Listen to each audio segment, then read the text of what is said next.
So, you want to know the best way to clean up bad feet motion capture data? Not a problem. Let's take this parkour animation. Here you can see these points where the feet land on the ground and are used to jump back into the air. Right now the raw MoCap data has the feet sliding around, but obviously the feet should be planted in the same place for both of these frames. Once it lands here on this frame, it should stay in the same place here all the way up to this frame. So, in normal software, for example if you were using Blender, you would want to fix this by literally selecting whatever controller you are using for feet position, copy the frame when the feet are firmly planted on the ground, and then paste it on the next keyframe, and then make your adjustments from there. But if you are using animation specialty software like Cascadeur, we actually have some unique tools that are designed to address this situation specifically. On the top right, we have this thing called the tween machine. And all this tool does is it takes whatever controllers you have selected and move their position and rotation either to match the keyframe before or the keyframe afterwards. For example, here you can see we have 3 keyframes that make a sweeping slash animation. In the middle is the hand straight forward. The keyframe right before has the hands on the right side, and the keyframe right afterwards has the hand out on the left side. So if we select the hand controllers on this keyframe, and then we go to the tween machine and move it to the left, you will see the hand will try to match whatever position it was the keyframe before.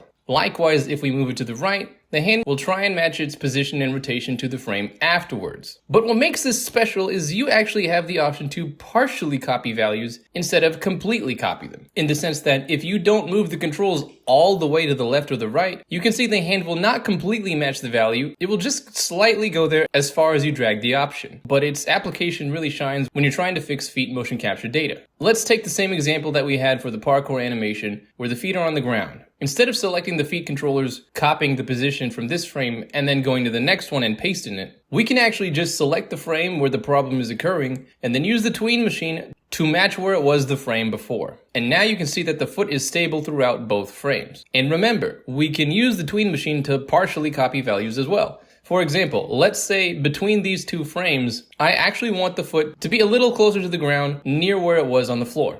All we gotta do is go to that frame, and then use the tween machine, drag it back a little, and the foot will just slightly move closer to where it used to be. Another example is further down in the animation we have a character pushing off the ground with their hands, and the hands are on the floor across multiple frames. And you can see we have the exact same problem that we did with the feet. We clearly want the hands to stay in the same position on both frames while the character's body weight is being supported by them. So if we just go to the problem frame, select all the hand controllers, we can once again use the tween machine and drag it backwards so it has the same position as the frame before.